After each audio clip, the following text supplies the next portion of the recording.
मंगलम भगवान वीरो मंगलम गौतम प्रभो मंगलम स्थूलिभद्राद्या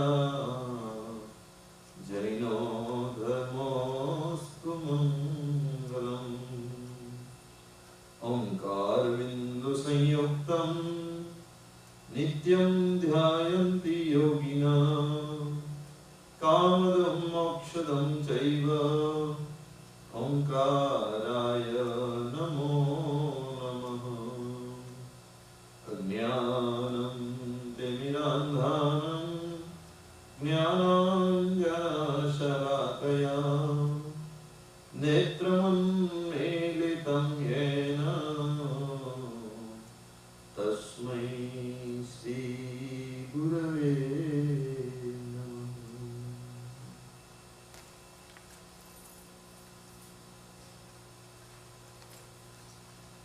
अनंत ज्ञानी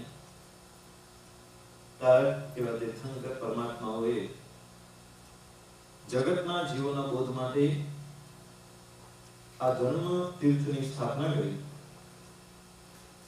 चतुर्विध संघ स्थाप्यो અને એ સ્થાપના દ્વારા એમણે મોક્ષનો માર્ગ અને મોક્ષ માર્ગની સામગ્રી આપણા સૌ સુધી પહોંચાડી છે।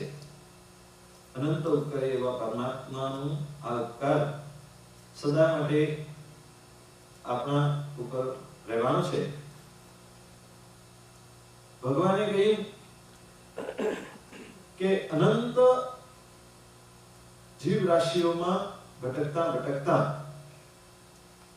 માનવ ભાવ મળવો એ મહા દુષ્કર વાત છે અને એમાં પણ ઉત્કૃષ્ટ કુલ જૈન ધર્મ જીન પ્રણીત માર્ગ પામવો, જૈન ધર્મ પામ્યા પછી પણ પરમાત્માની વાણી સાંભળવા મળવી એ અત્યંત દુષ્કર વાત છે। આપણે જોઈ શકીએ કે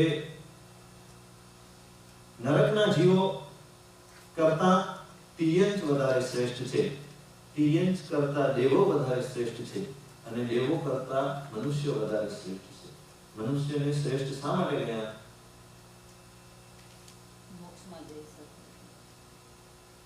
મોક્ષમાં જવા માટે વાયા મનુષ્ય ગતિ થઈને જવું પડે એ એક કારણ છે।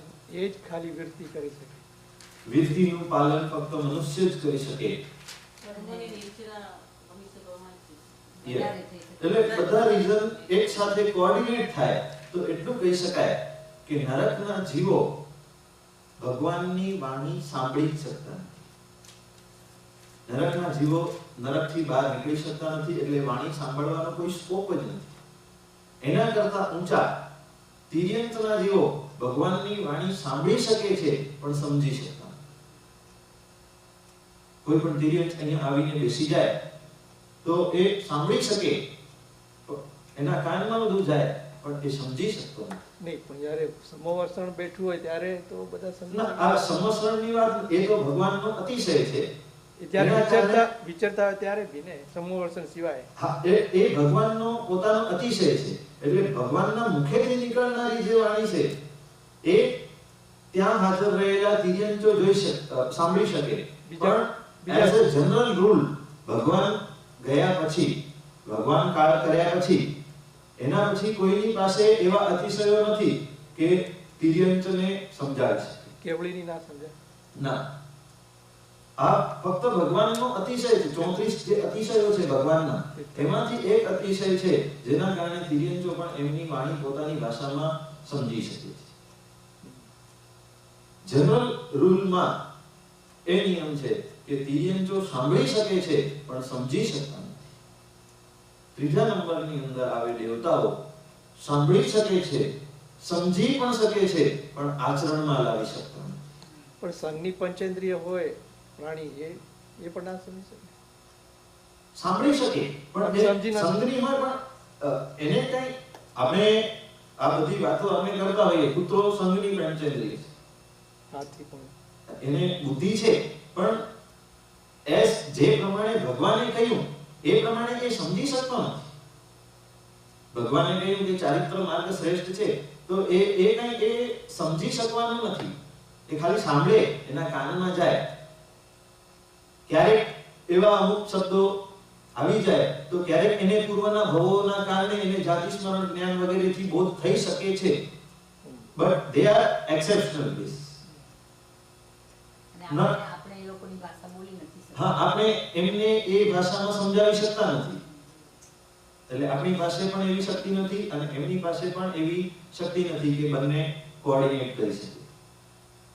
દેવો છે, દેવો સાંભળી પણ શકે છે, સમજી પણ શકે છે, પણ પોતાના જીવનની અંદર આચરણ કરી શકતા. દેવોનું ગમે એટલું તીર્થંકરોની વાણી પણ સાંભળે કે દીક્ષા લેવા જેવી છે, સંસાર છોડવા જેવો છે, કે વીરતી ધર્મ એ સર્વશ્રેષ્ઠ છે, ત્યાગ કરવા જેવો છે, પણ એ કોઈ પણ વસ્તુનો ત્યાગ કરી શકતા. એ જરા પણ આપણા જેટલી પણ દેશવીરતી પણ દેવો સ્વીકારી શકતા નથી.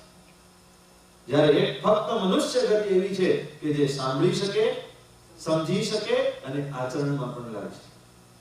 પણ સંકિતી દેવો એ તો ભક્તિ વગેરે કરતા જ હોય છે. ભક્તિ વગેરે કરતા, પરમાત્માની ભક્તિ વગેરે એ બધી જુદી વાત. ભક્તિ એ અલગ વિષય છે અને ભગવાનની આજ્ઞાનું પાલન એ એક અલગ વિષય. વીરતીમાં નથી આવતું. ભક્તિથી પુણ્ય બંધાય પણ કર્મોની નિર્જરા ન થાય. ભક્તિ એ પુણ્ય બંધનું કારણ છે. પુણ્ય બંધાય. પરમાત્માની ભક્તિ એ પુણ્ય એનાથી બંધાઈ શકે. કર્મોની નિર્જરા થાય તો પણ મંદ ગતિએ થાય, પણ ઉત્કૃષ્ટ નિર્જરા ક્યારે થાય? વીરતી હોય તો જ. અને વીરતી વિના જીવનો ઉદ્ધાર નથી. એટલે ભગવાને બે પ્રકારના ધર્મો બતાવ્યા.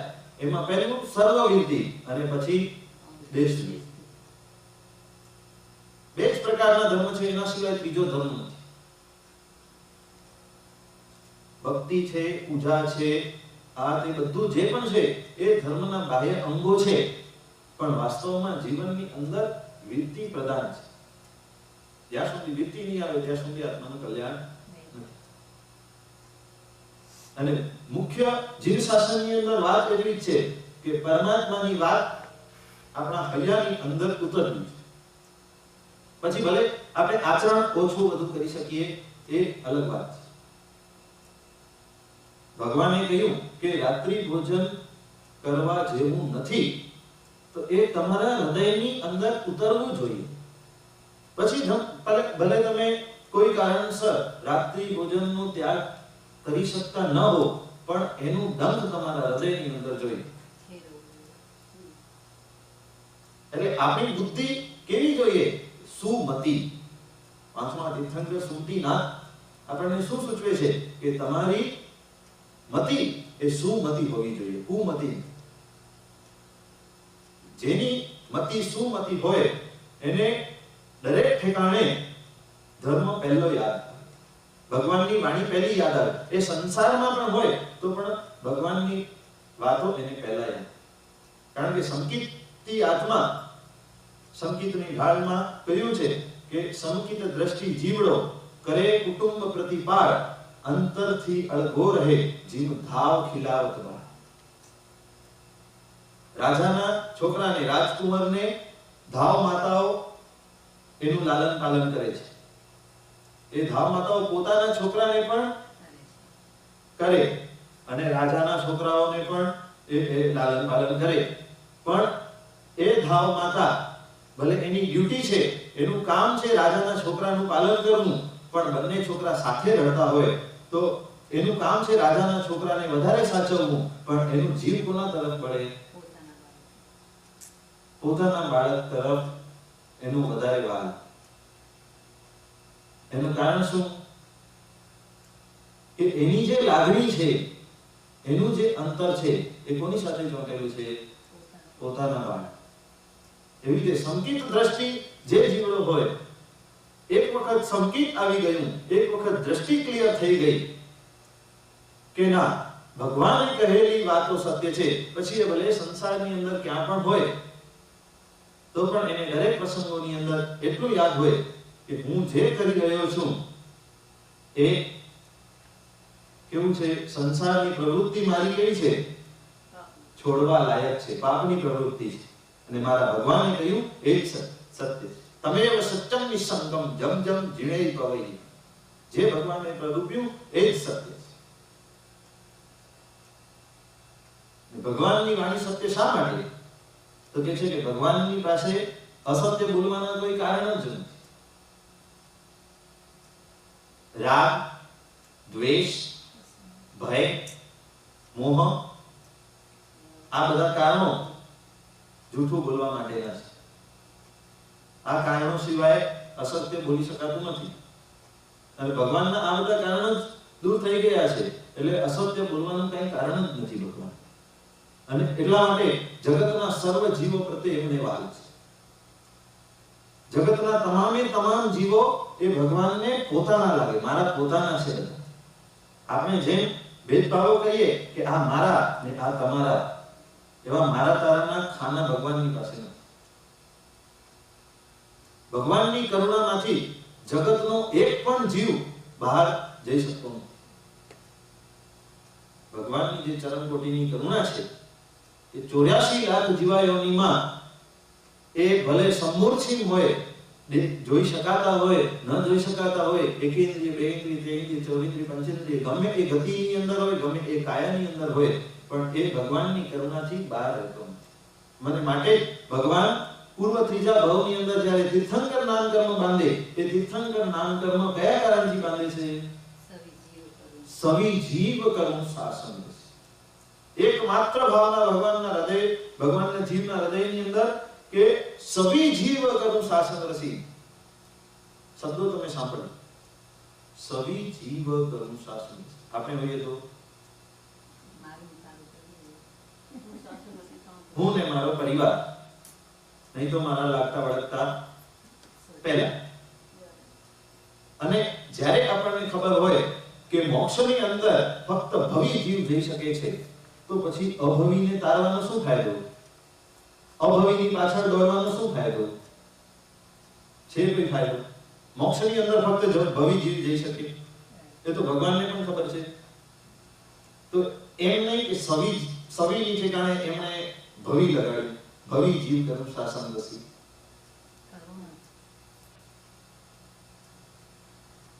ભગવાનની કરુણા એટલી વિસ્તરેલી છે કે ભવી નહીં પણ અભવી લોકો પણ કાંઈક પામે અને એમનું પણ કલ્યાણ. ભગવાનની કરુણા એવું ધોધ વહી રહ્યું છે. અને એટલા માટે ભગવાનનો રક્ત પણ કયા કલરનો હોય? સફેદ કલર.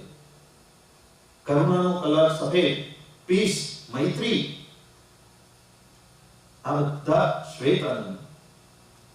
સફેદ ને તમે જુઓ એટલે તમારા મનની અંદર તરંગો બધા શાંત થઈ જાય, મનની અંદર આનંદ પ્રગટે. મન ઉત્સુક હોય તો સફેદ તમે જુઓ તો એની અંદર તમને શાંતિ મળે. ભગવાનની અંદર કરુણાના એવા ધોધ વહી રહ્યા છે કે જગતનો કોઈ પણ જીવ એમની કરુણાથી બહાર રહી શકતો નથી.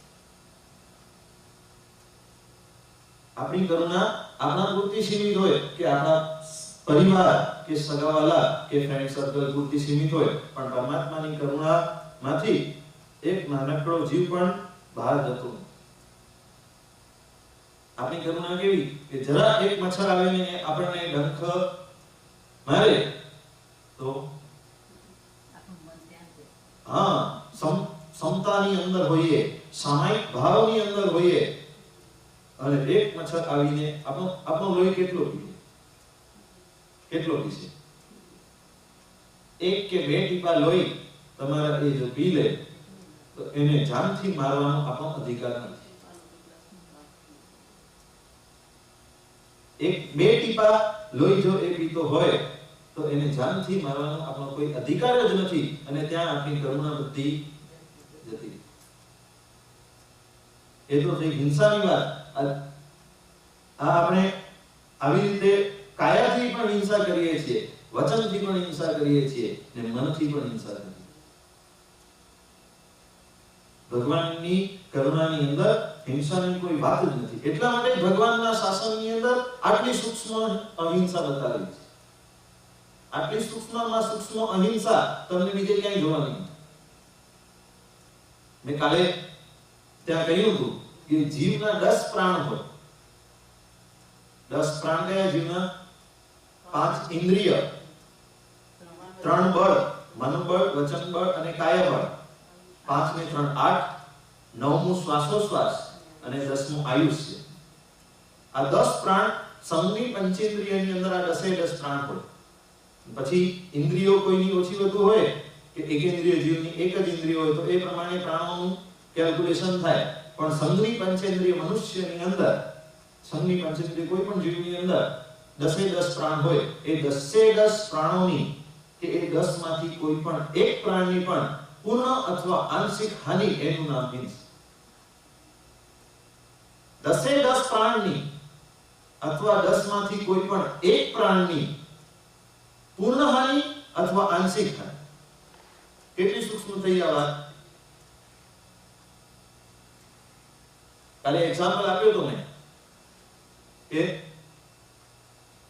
કોઈ સારું કાર્ય કરતો હોય, શાસનનું કાર્ય કોઈ કરતો હોય અને એ કાર્યમાંથી અમે નુક્સ કાઢીએ, એ કાર્યમાં એને અટકાવીએ કે રોકીએ કે એની ભૂલો કાઢીએ, એનાથી એનું મનોબળ ખોરવાય કે એને એમ થાય કે હું સારું કામ કરું છું ને કોઈ મારા ઉપર ટકટક કરે છે એના કરતા ન કરી હોત તો સારું, એનું મનોબળ તૂટી જાય. તો એ પણ એક પ્રકારની હિંસા. મનબળ, વચનબળ, કાયબળ, શ્વાસોશ્વાસ ને આયુષ્ય તો એ દૂરની વાત છે. જૈનનો દીકરો નાનકડી કીડી પણ જતી હોય તો એને જાણી જોઈને તો મારવાનો નથી, પણ એ બધી બાહ્ય દેખાતી હિંસા છે. અંતરની હિંસા કઈ તો આ 10 પ્રાણોની આંશિક પણ હાનિ કરવી નહીં એવું ભગવાને કહ્યું.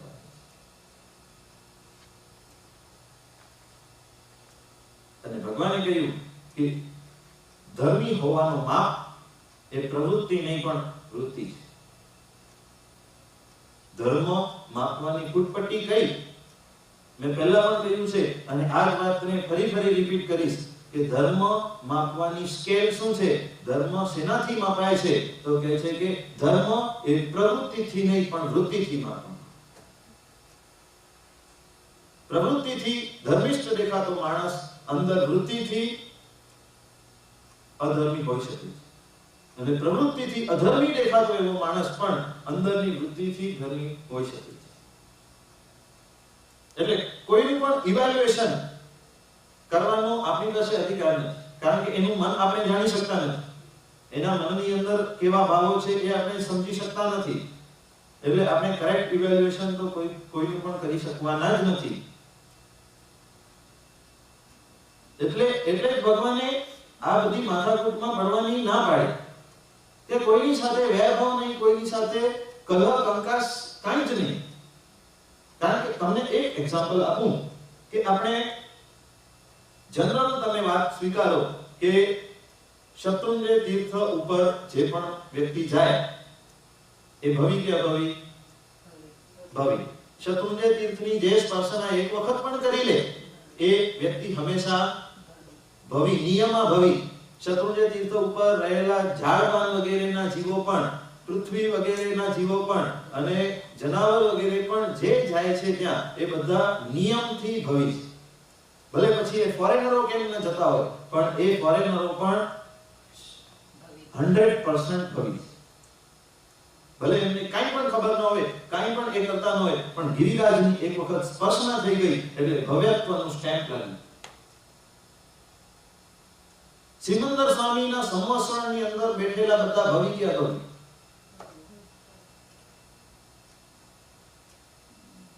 સિમંદર સ્વામીના સંવત્સરણમાં રહેલા બધા ભવી કે અભવી? હા, સાક્ષાત તીર્થંકરના સંવત્સરણની અંદર પણ ભવી ને અભવી બંને હોઈ શકે છે. નોટ નેસેસરી ઓલ આર ભવી. પણ શત્રુંજય તીર્થ ઉપર આવેલા બધા 100% ભવી. હવે તમે વિચાર કરો કે લગભગ આપણા બધા જૈનો, લગભગ 99.99% બધાએ શત્રુંજય તીર્થનો સ્પર્શ તો કર્યો જ હશે. એક જનરલ એક્ઝામ્પલ તમને એટલે બધા જ ભવી થયા? 100% બધા ભવી થઈ ગયા. ભવી એટલે શું? એ મોક્ષમાં વેલા મોડા મોક્ષે જશે. વહેલા મોડા ક્યારે પણ મોક્ષમાં જવાના જ છે. બરાબર? પરફેક્ટ સમજમાં આવે છે કે નહીં? ભવી એટલે બધા મોક્ષમાં વહેલા કે મોડા જવાના છે. મોક્ષમાં જવાની શક્યતા છે એમ. નહીં, જવાના જ છે. જવાના જ છે. ભવી એટલે જ. શક્યતા નહીં. દિશા મળી ગઈ. એ ભલે કોઈ એક ભવે, કોઈ બે ભવે, કોઈ 4 ભવે, કોઈ 10 ભવે, કોઈ હજારો ભવે કે કોઈ અસંખ્ય ભવે જાય, પણ એનું મોક્ષ નિશ્ચિત છે. આટલું આપણે સમજ્યું. હવે અધર સાઈડ નમસ્કાર મહામંત્રની આપણે આરાધના કરીએ છીએ. એની અંદર નમો અરિહંતાણમથી અરિહંત પદને નમસ્કાર કર્યા પછી બીજા પદથી નમો સિદ્ધાણમ એટલે સિદ્ધ ભગવંતોને આપણે નમસ્કાર કરીએ. એ સિદ્ધ ભગવંતો કયા સિદ્ધ ભગવંતોને આપણે નમસ્કાર કરીએ? જેમને આ કર્મનો નાશ કર્યો છે, જે અશરીરી છે, જે મોક્ષમાં ગયા છે, એ આપણે સિદ્ધાર્થ પણ એ કેટલા સમય સુધી? અનંત ચોવીસ. અનંત સિદ્ધ ભૂતકાળ, વર્તમાન કાળ અને ભવિષ્ય ત્રણેય કાળમાં થયા, થતા અને થનાર બધા સિદ્ધ ભગવંતોને નમો સિદ્ધાંત પદ દ્વારા વંદન કરાય છે. એટલે ભવિષ્યમાં પણ જે સિદ્ધ થવાના છે એને પણ અત્યારે અહીંયા બેઠા બેઠા આપણે વંદન કરી દીધું. હવે તમે બંનેને જોડો. એક બાજુ ભવિષ્યમાં થનારા સિદ્ધને આપણે વંદન કરીએ અને બીજી બાજુ કોઈ જૈન આત્મસાધનિક હોય અને એ ભવી જીવ એને શત્રુંજયની સ્પર્શના કરી લીધી, ભવી છે અને એની સાથે ઝઘડો કરીએ તો મેચ કેવી રીતે થાય? એક બાજુ એને જ વંદન, એના ભાવિના તીર્થંકર નહીં પણ સિદ્ધપણાને વંદન કરીએ અને વર્તમાનમાં એની સાથે જો ઝઘડતા હોઈએ, જો એની સાથે મન દુઃખ રાખીએ, જો એની સાથે ગાંઠો રાખીએ તો મેળ કેવી રીતે જાણે? એટલે પછી કર્મ બાંધીએ અને ફર્યા કરીએ. કર્મબંધ તો આમે થવાના છે. ભલે તમે ભવીને હેરાન કરો કે અભવીને હેરાન કરો, અભવીની સાથે પણ વ્યાજર કરવાથી કર્મબંધ તો થવાના જ. પણ આ મેળ આપણે કેવું કોન્ટ્રાડિક્શન કરીએ છીએ એ હું તમને બતાવું. એક બાજુ કર્મબંધને તોડવા માટે આપણે સિદ્ધ ભગવંતોને નમસ્કાર કરીએ છીએ અને એક બાજુ એ જ સિદ્ધ ભગવંતના ભવીના સિદ્ધના જીવને ની સાથે ક્લેશ કંકાસ કરીને કર્મ વધારે. એટલે એ એવું થયું કે ઘર એક જૂનો ભૂતિયો બંગલો હોય, ઘણા વર્ષો સુધી એની અંદર કોઈ રહેવા આવ્યું નથી અને એની અંદર કચરો ભરાઈ ગયો છે અને આપણે એની અંદર જઈએ, આપણે વિચાર કરીએ કે હવે અહીંયા રહેવું છે તો એની આપણે સાફ સફાઈ કરશું અને પહેલા જઈ અને બારીઓ બધી ખોલી દીધી, એકદમ જોરદાર પવન ચાલી રહ્યું છે અને આપણે ઝાડુ મારી રહ્યા છીએ. ઝાડુ મારીને કચરો બહાર કાઢી રહ્યા છીએ અને જોરદાર પવનથી બારીમાંથી સતત કચરો અંદર આવી રહ્યો છે. એનો અર્થ શું થશે? કચરો કાઢશો તો બીજો આવી જવાનો. હા, કચરો જો પૂર્ણ રીતે સાફ કરવો હોય તો પહેલા બારી બંધ કરવી પડશે. આશ્રમની બારી બંધ કરવી. આશ્રમની બારી બંધ કરવી પડશે. પછી સોમવાર બારી બંધ કરવી એટલે સોમવાર અને અંદર રહેલો કચરો દૂર કાઢવો એટલે નીચ. અને એના માટે ભગવાને વીરતી બતાવી. બારી બંધ કરવી એટલે શું? વીરતી. વીરતી. આશ્રમને બંધ કરવું એટલે સોમવાર એ વીરતી. ભગવાને ખાલી આપણને કહ્યું નથી, ભગવાને બધું કરીને બતાવ્યું. બધા 24 તીર્થંકર રાજ અને કુળોમાં છે. બધા જ રાજકુળોના છે, ઉચ્ચ કુળોની અંદર રહેલા છે.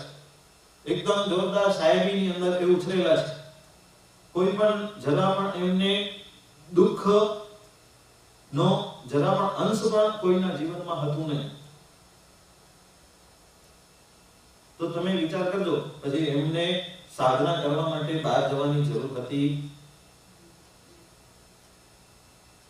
એમને મહાવ્રત સ્વીકારવાની જરૂર હતી?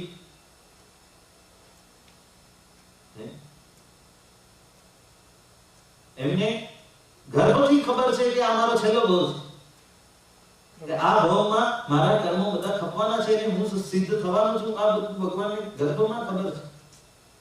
ત્રણ જ્ઞાન લઈને જાય. હા, ત્રણ જ્ઞાનથી યુક્ત ગર્ભની અંદર છે. આપણી પાસે તો કાંઈ નથી ને તો પણ હવાની અંદર ઉડી રહ્યા છે. અને ભગવાન કેવા ઔચિત્યના આરાધક એવા છે કે ત્રણ જ્ઞાનના ધણી હોવા છતાં પણ માતા પિતાને પગે લાગે. માતા પિતાની દરેક વાતો માને.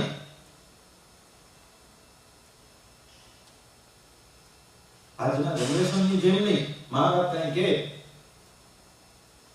હા હા ખબર છે, હવે તમે અમને સમજાવો નહીં, અમને બધું ખબર છે.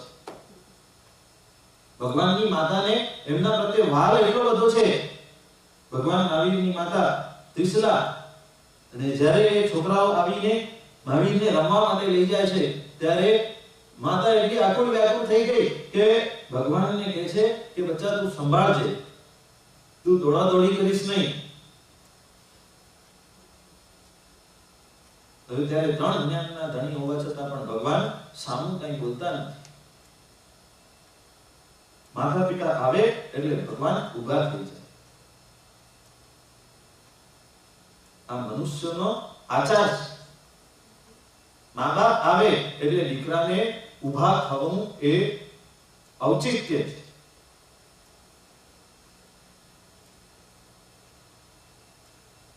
ત્રણ જ્ઞાનના ધણી એવા ભગવાન પણ આ ઔચિત્ય સાચવે છે.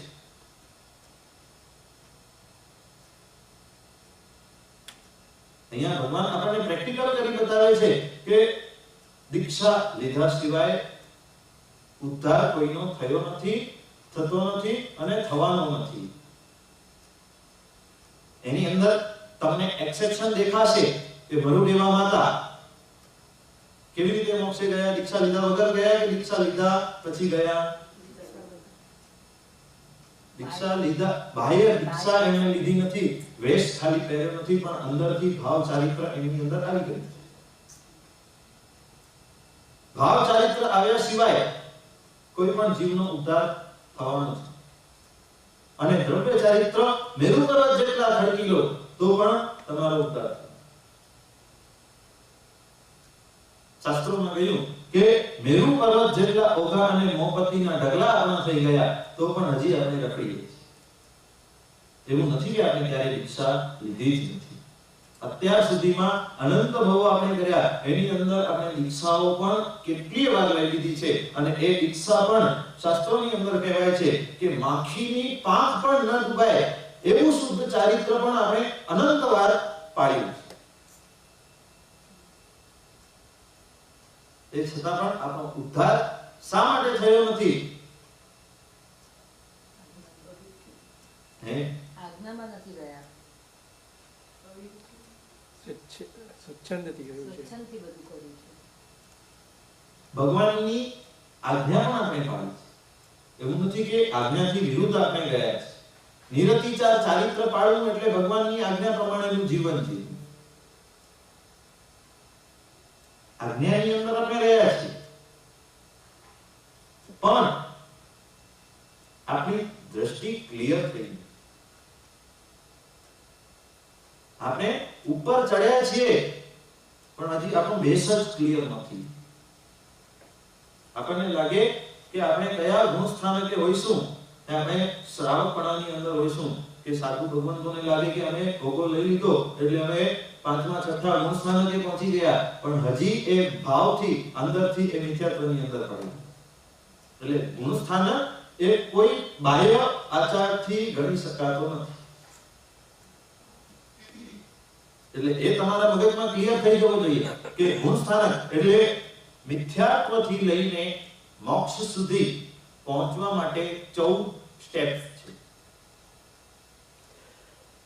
એ 14 સ્ટેપ્સ તમારા બાહ્ય આચાર પ્રમાણે નહીં પણ અંતરની વૃત્તિઓ પ્રમાણે આ ગુણ સ્થાનકોનું ક્રમ છે.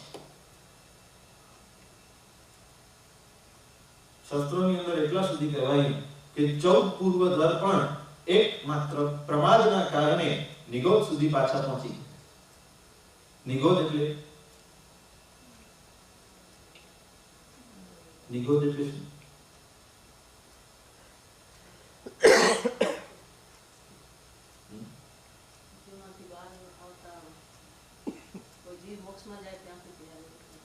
એ અવ્યવહાર રાશિ ને વ્યવહાર રાશિ, એ સૂક્ષ્મ બાદલ નિગોદ, એ બધું હજી એની અંદર ઘણું ડિટેલ છે. પણ આમ જનરલ જોવા જઈએ તો નિગોદ એટલે જ્યાંથી પાછો નીકળવામાં ઘણો સમય લાગી જશે. આપણે અનંતકાય જેને કહીએ, કાંદા બટેટા વગેરે કે લીપ ફૂગ વગેરે જે પણ છે, એક શરીરની અંદર રહેલા અનંતા જીવો, એનું નામ નિગોદ. અને 14 પૂર્વધર ક્યાં હોય? ભગવાન અને કેવળ જ્ઞાની પછી 14 પૂર્વધર આવે. 14 પૂર્વનું જ્ઞાન કેટલું અગાધ, અને એટલું ભણી લીધા પછી પણ એકમાત્ર પ્રમાદના કારણે જો વ્યક્તિ નિગોદ સુધી પહોંચી શકતો હોય તો તમારી અને મારી દશા શું? 14 પૂર્વધર જો ઉત્કૃષ્ટ ચારિત્ર પાળે તો એ કેવળ જ્ઞાન સુધી પહોંચી શકે, અને એ જરા પણ પ્રમાદની અંદર જરા પણ એનાથી ગફલત થઈ ગઈ તો સીધો એ પાછો નિગોદમાં પહોંચે. આપણે તો ઉપર ચડીને નીચે પડીએ, એની અંદર કઈ નવાઈની વાત જ નથી. અને શાસ્ત્રોની અંદર જે ઉલ્લેખ, જે વર્ણન આવે છે એના પ્રમાણે તો એવું જ લાગે છે કે આપણે હજી સુધી ઉપર ચડ્યા છે. આપણને ભલે એવું લાગતું હોય કે આપણે કંઈક આધ્યાત્મિક ઉન્નતિ કરી છે, પણ વાસ્તવની અંદર જો એનું ચેકલિસ્ટ તમે જુઓ, સમ્યક્ત્વના જો તમે લક્ષણો જુઓ, અને એ લક્ષણો જોતા જોતા તમને એમ થાય કે એક લક્ષણમાં પણ મારી હજી ખામી છે, તો ત્યાં આપણે હજી મિથ્યાત્વના સ્ટેજની અંદર જ છીએ, આગળ વધ્યા જ. અને સમ્યક્ત્વ એ જીવ શાસનનો પાયો છે. સમ્યક્ત્વ વિના ઉદ્ધાર નથી. ભગવાનની પાસે માંગવાનું શું છે? મેં પહેલા પણ ગયા વર્ષે પણ કહેલું છે, ભગવાનની પાસે માંગશું શું? આટલા વર્ષોથી ભગવાનની આરાધના કરીએ છીએ, ભગવાનની પાસે ગાડી, મોટર, બંગલા, આ તે બધું જ ઘણા લોકો માંગે છે, પણ વાસ્તવમાં માંગવાનું શું છે? મોક્ષ માંગવાનું. મોક્ષ અરે ઘણા જગ્યાએ પ્રશ્ન પૂછાય ને, પહેલા લોકોને એક બાયહાટ થઈ ગયું છે, મોક્ષ જોઈએ, અમને મોક્ષ જોઈએ. મોક્ષ કઈ આમ રસ્તામાં પડ્યું નથી કે એ તરત જ મળી. મોક્ષને તો પ્રગટાવવાનું હોય છે, કે બહારથી કોઈ લેવાની વસ્તુ નથી. હા, એટલે મોક્ષ મેળવવા માટે પહેલા બેઝ તો ક્રિએટ કરો. બુદ્ધિ. મોક્ષમાં જઈને કરવાનું શું છે? લટકવાનું. મોક્ષમાં જઈને શું કરશું? બોલો. જેને મોક્ષમાં બધાને જવું છે, બરાબર છે? મોક્ષમાં જઈને કરવાનું શું? મોક્ષમાં આત્મા નિજાનંદમાં, અખંડ આનંદમાં સભામાં રહે છે. પોતાના શુદ્ધ સ્વરૂપમાં રમણતા કરવાની. શુદ્ધ સ્વરૂપની અંદર રમણતા કરવી એ મોક્ષ છે. હવે એ શુદ્ધ સ્વરૂપની અંદર ત્યાં શાશ્વત કાળ સુધી રમણતા કરવાની છે. શાશ્વત કાળ સુધી. બરાબર છે? અને એ શુદ્ધ સ્વરૂપની રમણતાની ઝાંખી અહીંયા આપણે પ્રેક્ટિસ કરવાનું કહીએ તો કેટલી વાર કરશું?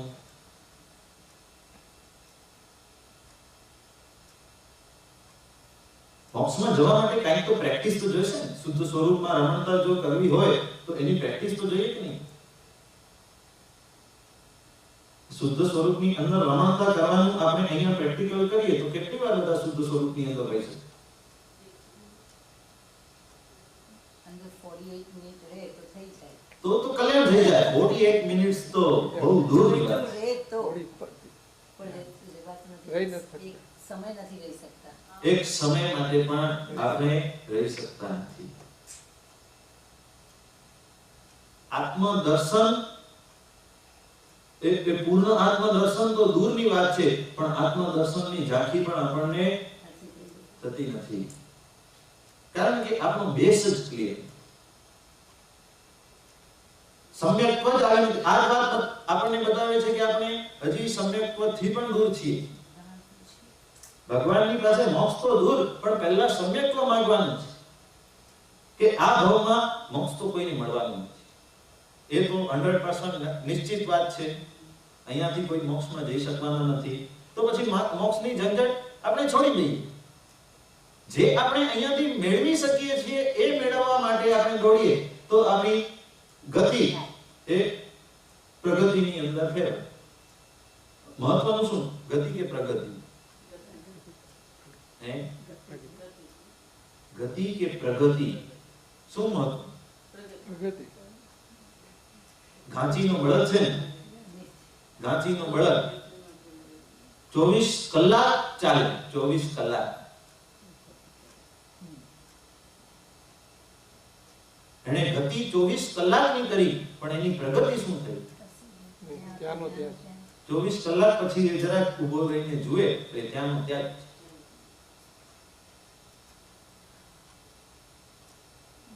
એણે ગતિ કરી પણ પ્રગતિ નથી.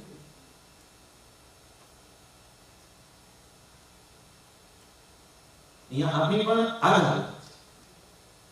ભગવાનની વાણી સાંભળી, ધર્મની આરાધના માટે પ્રયત્નો બધા કર્યા, બાહ્ય આરાધના ઘણી બધી કરી, પણ એની અંદર કોઈ પ્રગતિ આવી નથી. પર્યુષણ પર્વ હવે નજીક આવશે. ગયા વર્ષે આપણે અહીંયા પર્યુષણ મનાવ્યા, અને એ પર્યુષણ કરતા આ પર્યુષણની અંદર તમારા સેલ્ફની અંદર, તમારા પોતાની અંદર કાંઈક ચેન્જ લાગે છે કે નહીં? કે બધું સાંભળ્યું, અહીંયાથી સાંભળીને અહીંયાથી એની કોઈ વેલ્યુ કરી? અકબર રાજા પાસે એક ઢીંગલી વેચવા વાળો આવ્યો. 3 ઢીંગલી એને બનાવી હતી, સેમ ટુ સેમ 3 ઢીંગલી. એકનો ભાવ ઓછો, એકનો ભાવ મીડિયમ અને એકનો ભાવ high. 3 identical same to same ઢીંગલીઓ હતી, પણ ત્રણેય ના ભાવ જુદા જુદા. એટલે રાજાને કહે કે તમે ખરીદો. રાજા મૂંઝવણની અંદર પડી ગયા. ત્રણેય સેમ ટુ સેમ દેખાય છે, તો ભાવની અંદર ફરક શા માટે? શા માટે હું વધારે ભાવવાળી ખરીદું? એની અંદર શું વિશેષતા છે? એ ડીંગલી વેચવા વાળો કે છે એ તો તમે જ પરખો અને તમે જ ખરીદ. ત્યારે રાજાને ખબર પડી, બિરબલને બોલાવ્યો. બિરબલને પૂછ્યું આની અંદર શું વિશેષતા છે કે આ સસ્તી છે અને આ મોંઘી છે? શું ટેસ્ટ કરીને? એક સાડી મંગાવી. હા, એની અંદર એ વિશેષતા હતી કે પહેલી ઢીંગલી ના એક કાનમાંથી એક દાણો મૂકવામાં આવ્યો તો એ સીધો બીજા કાનમાંથી નીકળી ગયો. બીજી ઢીંગલી કાનમાંથી નાખ્યો અને મોઢામાંથી નીકળ્યો, અને ત્રીજી ઢીંગલી કાનમાં નાખ્યો અને અંદર. બિરબલે કહ્યું આ ત્રીજી વાળી ઢીંગલી લેવા જેવી છે. ખરેખર આપણી પણ દશા એક છે. 2012 ના પર્યુષણ આપણે કર્યા, 100% માંથી 99% અહીંયાથી સાંભળ્યું, અહીંયાથી કાઢી નાખ્યું.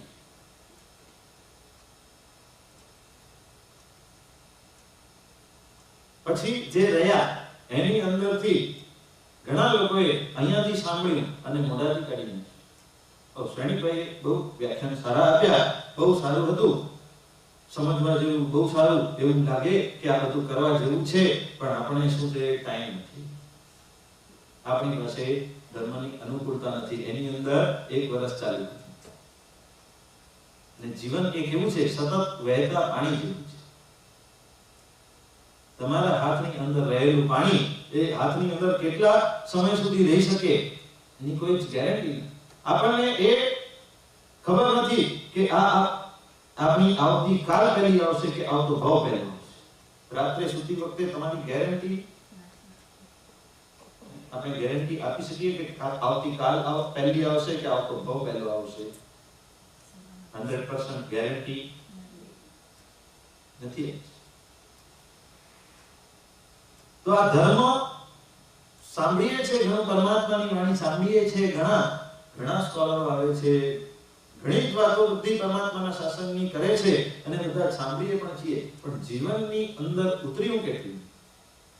મિથ્યાત્વથી સંકેત તરફ આપણી પ્રગતિ થઈ કેટલી?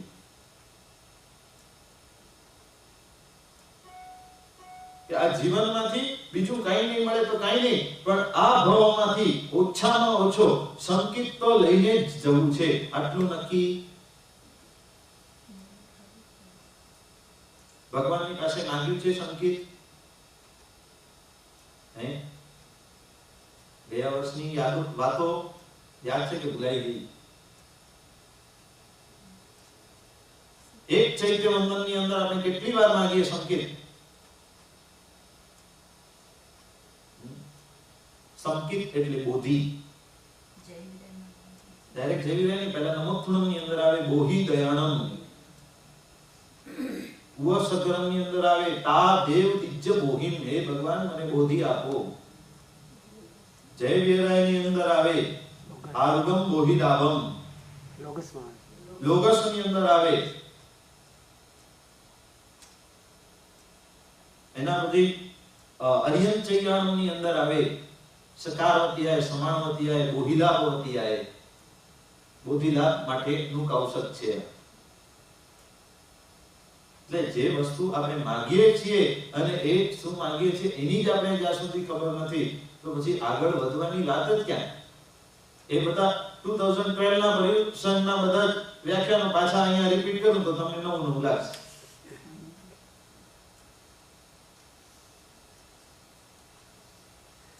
એનું કારણ એ છે કે આપણે ગતિ કરી છે, પ્રગતિ નથી. જ્યાં છીએ ત્યાંથી આગળ વધ્યા નથી.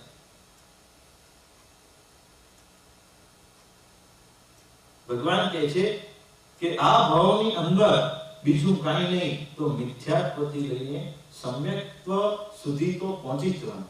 એક વખત સમ્યક્ત્વ હાથમાં આવી જાય પછી ગમે એ પરિસ્થિતિ હોય તો પણ આપણે આપણા આત્માને સાચવી શકીએ. શ્રેણિક મહારાજાનો જીવ અત્યારે ક્યાં છે? પેલી નરકની અંદર છે, પણ તે છતાં પણ એની પાસે સમ્યક્ત્વ છે. એથી એ નરકના દુઃખો પણ એ સમતા ભાવે સ્વીકાર કરી રહ્યો છે અને એના કારણે નવા કર્મો બંધ એ બાંધતો નથી.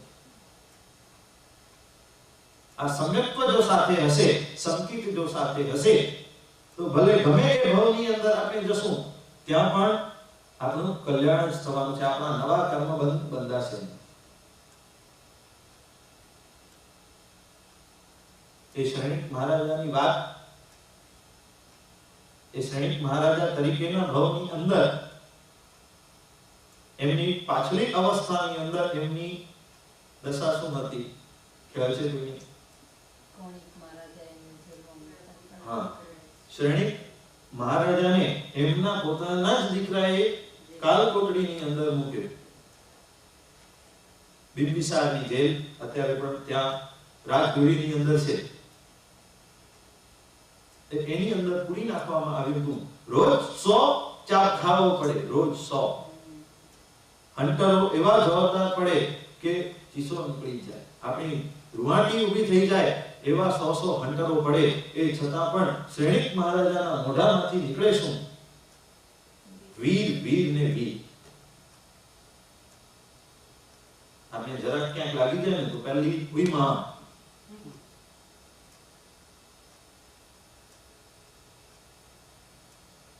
કોઈ પણ પરિસ્થિતિની અંદર ધર્મ યાદ આવો, ભગવાન યાદ આવવા એ ક્યારે શક્ય બને? જ્યારે સંકેત આપણા હૃદયની અંદર વસેલું મળતું.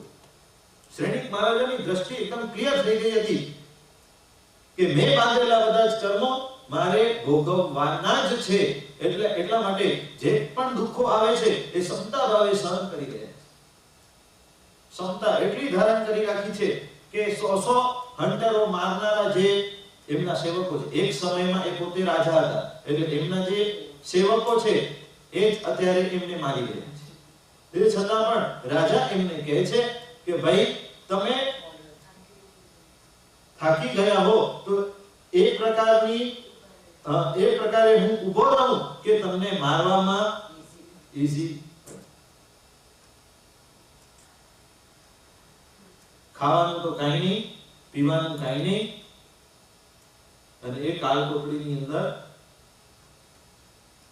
સદાકાળ એટલે હવેની જિંદગી ત્યાં જ ગુજારવાની છે. ખાવા માટે કાઈ આપતો નથી.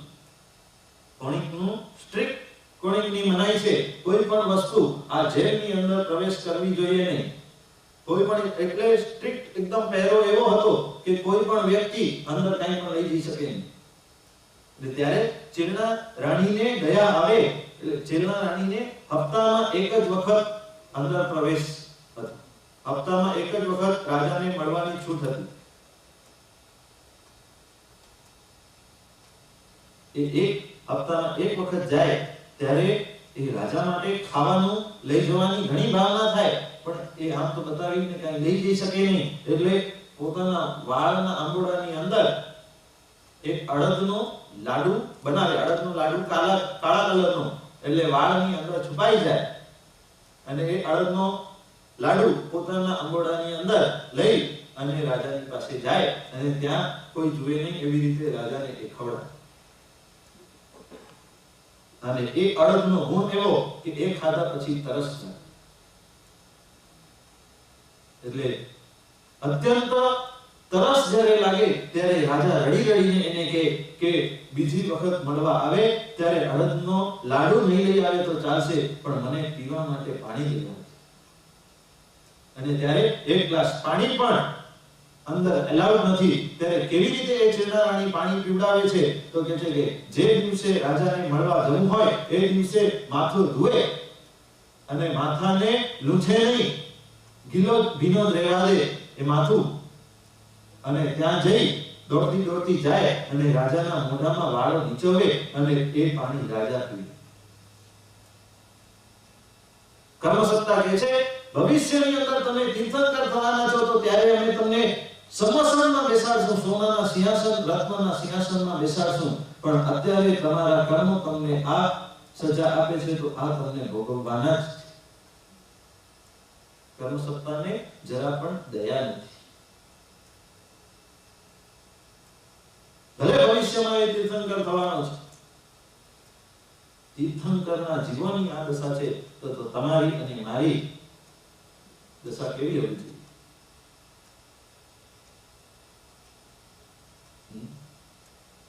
અને પાછા શ્રેણી કોઈ જેવા તેવા વ્યક્તિ નથી, પરમાત્મા મહાવીરના ભક્ત છે.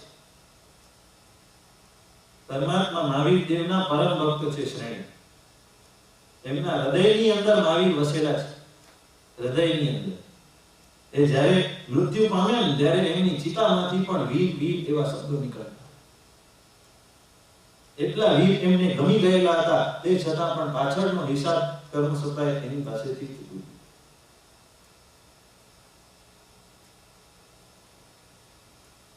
વિચાર કરજો, કર્મની સામે આપણે જઈ શકતા. કર્મસત્તા એ સર્વોપરી છે. તીર્થંકરોને પણ ઝૂકવું પડે છે. સાક્ષાત તીર્થંકર પણાની અંદર એ છેલ્લા ભાવની અંદર પણ મહાવીર સ્વામીને 12.5 વર્ષ સુધી કષ્ટ સહન કરવા પડ્યા. ગયા વર્ષે મહાવીર સ્વામીનું ચરિત્ર આપણે લીધું હતું. મેં તમને કહ્યું પણ કે તમે ફક્ત એક વિચાર કરો, કયા ભવે બાંધેલા કર્મો એમને ક્યારે ઉદયમાં આવે.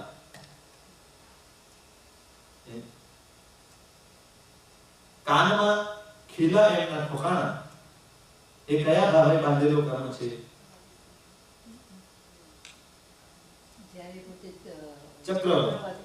ચક્રવર્તી 16મો ભાવ, બરાબર. 16મા ભવે એ ચક્રવર્તી હતા. હું ભૂલતો ન હોઉં તો લગભગ 99%. એ ચક્રવર્તીપણાના સમયમાં બાંધેલા કર્મ એમને કયા ભાવની અંદર ઉદયમાં આવ્યા?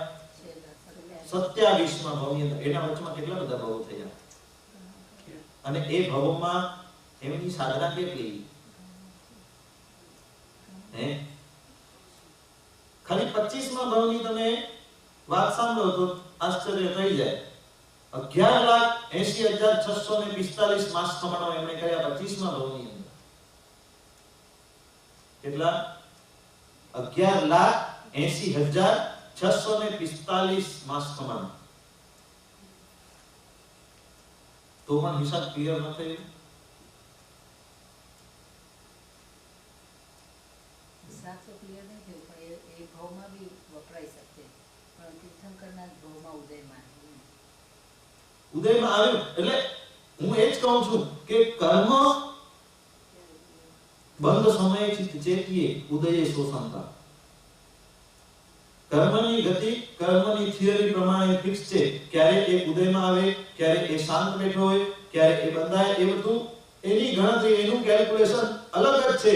અને આપણે વિચાર કરીએ એક માસ ભ્રમણ કરી લીધું એટલે ઓહો ઘણું કરી લીધું, ઘણો ધર્મ કરી લીધું. અહીંયા એમણે 11,80,645 માસ ભ્રમણો કરી લીધા છે, તો પણ હજી કર્મ ગયા નથી ભાઈ. આપણને ધર્મની અંદર થાક લાગે. જે વસ્તુ થાક ઉતારનારી છે એની અંદર આપણને થાક લાગે.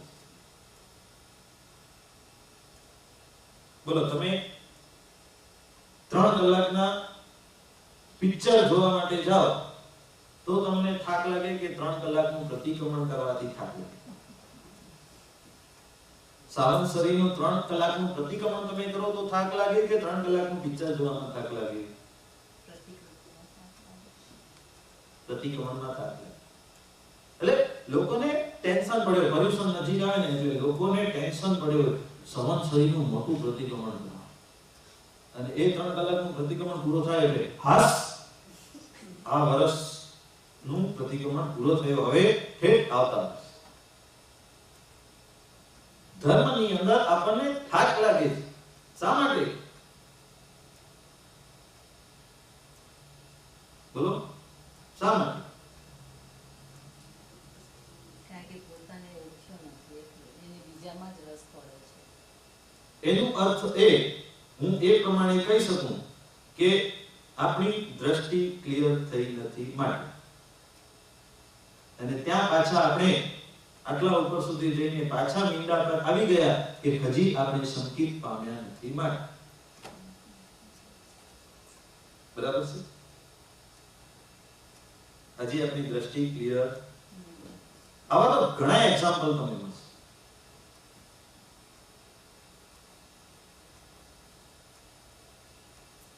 બોલો, તમને ઉપવાસની અંદર વધારે આનંદ આવે કે ખાવામાં વધારે?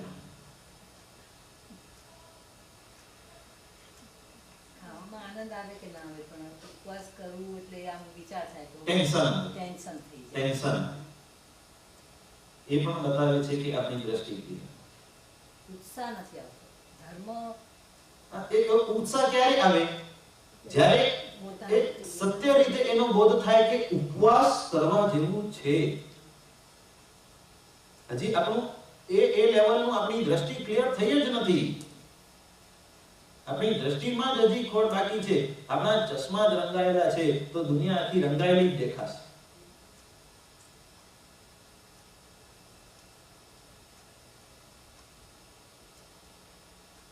ઓલા શેઠ પેપર વાંચતા હતા અને ત્યાં એનો નોકર સાફ સફાઈ કરતો હતો. શેઠે સામે અરીસામાં જોયું તો એમને દાગ દેખાયું. નોકરને કહે છે કે ભાઈ ઓલો અરીસો પૂછી નાખ, ત્યાં દાગ દેખાય છે. નોકરે પૂછી નાખ. બીજી વાર શેઠ જુએ છે, એને દાગ દેખાય છે. હજી તે બરાબર પૂછ્યું નથી. બીજી વાર પૂછ્યો તો પણ હજી શેઠને દાગ દેખાય. નોકરને લાફો મારે છે. અને નોકર હસવા માંડે. નોકર કહે છે કે એ દાગ અરીસા પર નહીં, તમારા ચશ્મા પર છે. તમે અરીસો 1000 વખત સાફ કરાવી લેશો તો પણ એ દાગ તમને સદા માટે દેખાશે, કારણ કે તમારા ચશ્મા ઉપર જ દાગ છે. આપણને કોઈક વ્યક્તિ કેવો લાગે છે, કોઈક વ્યક્તિ આવો છે, કોઈક વ્યક્તિ તેવો છે, આની અંદર વધારે ગુસ્સો છે, આની અંદર આ અવગુણ છે, આની અંદર આ દોષ છે. આ બધાના દોષો શા માટે દેખાય છે? કારણ કે આપણા ચશ્મા રંગાયા છે. આપણી દ્રષ્ટિ હજી ક્લિયર. સમ્યક્ત્વ પામ્યા પછી જીવ હંમેશા પોતાના સ્વભાવમાં રહેવાનો પ્રયત્ન કરે. આપણે જનરલ ઈઝી શબ્દમાં તમને કહું તો આપણને વિભાવમાંથી સ્વભાવમાં આવવાનું છે. તત્વ ગમે એટલું ભણી લો, આગમો ભણી લો, કે ગમે એટલું ચિંતન, મનન, સ્વાધ્યાય, ધ્યાન કે કોઈ પણ પ્રવૃત્તિ તમે કરી લો, બધાનો સાર શું છે? કે સમતા, ઉપશાંત ભાવ.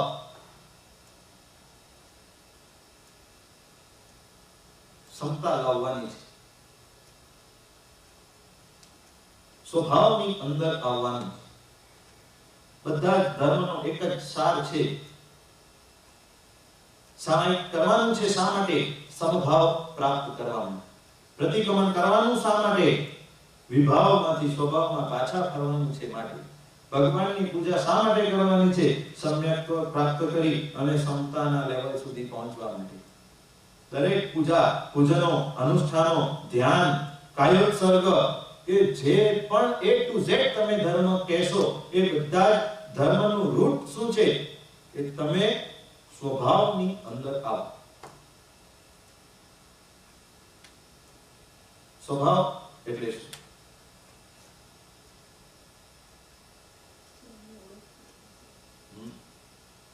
સ્વભાવ એટલે શું ભાઈ?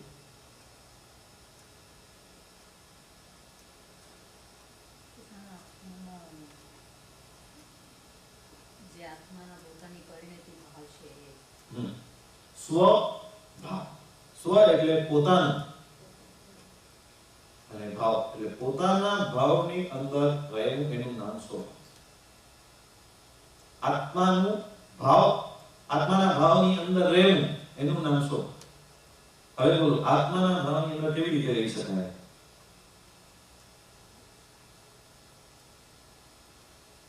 જેને કાલે અમારી વાત નીકળી હતી, તમને કાલે પણ કહ્યું કે જેમ આખી દુનિયા આપણે ફરી આવીએ પણ ક્યાંય આપણને શાંતિ મળતી નથી, પાછા જ્યારે ઘરે આવીએ ત્યારે જ આપણને શાંતિ મળે. વાત સાચી કે ખોટી? આખી વર્લ્ડ ટૂર તમે કરી આવો, સારામાં સારી જગ્યાઓ જોઈ આવો, 5 સ્ટાર હોટલોની અંદર રહી આવો, ગમે એ ક્રૂઝની અંદર રહી આવો, કે ગમે એવા સીન કે ગમે એટલી નેચરલ બ્યુટી કે ગમે તે તમે જોઈ આવો, ત્યાં ગયા પછી તમે એન્જોય કરશો, એ નો ડાઉટ. પણ તમને વાસ્તવિક શાંતિ ક્યારે મળશે? ઘરે પહોંચ્યા પછી તમને થશે હાશ. બહાર શાંતિ નથી? બહાર શાંતિ છે કે નથી? બહાર આંશિક શાંતિ, આનંદ છે. એને ખબર છે કે પોતાનું નથી, એટલે હા, એ થોડી વાર આનંદ કરીને પછી પોતાનું ભાવ એને લાગતું નથી. હોટેલ છે, તમારા ઘર કરતા 100 ગણી બેટર હોટલ છે. 5 સ્ટાર હોટલોની અંદર લક્ઝરી જે આપણને મળી છે, એ આપણા ઘર કરતા 100 ગણી વિશેષ છે. પણ આપણને ખબર છે કે આ હોટલ મારી ક્યાં સુધી, જ્યાં સુધીના પૈસા ભરેલા છે ત્યાં સુધી. 24 hours નું ચેકિંગ ચેકઆઉટ હોય, ચેકઆઉટ થયું એટલે હોટલ છોડવા.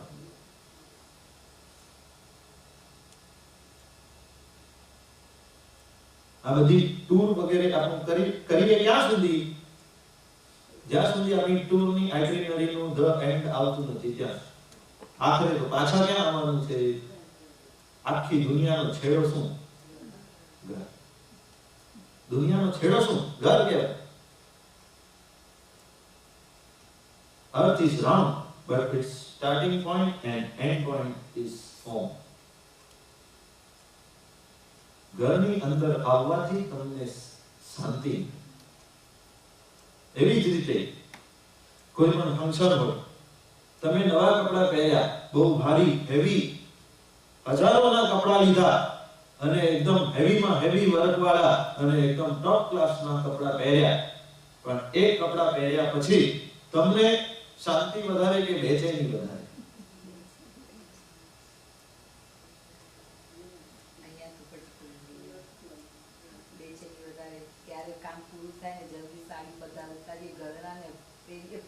બધા ઘરેણા, સાડીઓ, મેકઅપ, આ તે બધું જ કરીએ, પણ આ ફંક્શન પૂરો થઈ જાય જલ્દી અને ક્યારે હું આ બધું ઉતાર? આ બહેનો છે ને, તો બધું જ પહેરે, કે બધું જ હોય એમની પાસે, બધું જ પહેરે. એક દિવસ ફંક્શન હોય, બધું જ પહેરે, પણ સાચી શાંતિ ક્યારે મળે? કે ફંક્શન પૂરો કરી આવી અને કપડા બદલી કરી, બધું જ કાઢી અને નાઇટ ડ્રેસ ની અંદર તમે બેસો, તો એની અંદર તમને શાંતિ.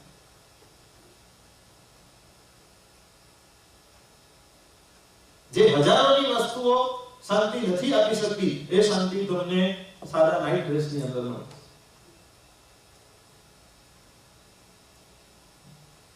જે લાખો રૂપિયાની રાઉન્ડ ટૂર, વર્લ્ડ ટૂર આપણને શાંતિ આપી શકતી નથી, એ આપણે આપણો સિમ્પલ ઘર આપણને, ભલે એક ઘર ઝૂંપડો કેમ ન હોય, નાનકડો કેમ ન હોય, પણ આખરે શાંતિ આપણા ઘરની અંદર. કારણ કે શાંતિ એ આપણી પોતાની છે. ઘર એ આપણો પોતાનો લાગે છે, આપણો પોતાનો. આમ જોવા જઈએ તો આમ પોતાનો છે, પોતાનાપણાનો ભાવ આપણને રહે છે. આપણે એની અંદર સિક્યોરિટી ફીલિંગ થાય છે કે ઘરની અંદર આવ્યા એટલે આપણે સુરક્ષિત, આપણને આનંદ. એવી જ રીતે તમને કહું કે ઘરની અંદર બેઠા બેઠા તમને થાક લાગે, કે વર્લ્ડ ટૂર કરતા કરતા, કે ધંધો કરતા, કે ઘરની બહાર જતા તમને થાક લાગે. થાક ક્યારે વધારે લાગે? જે વસ્તુમાં થાક લાગે ને, એ તમે કન્ટિન્યુઅસ ન કરી શકો. એક નિયમ, જે વસ્તુની અંદર તમને થાક લાગે એ વસ્તુ તમે કન્ટિન્યુઅસ ન કરી શકો, એનાથી તમને પાછળ હટવું પડે.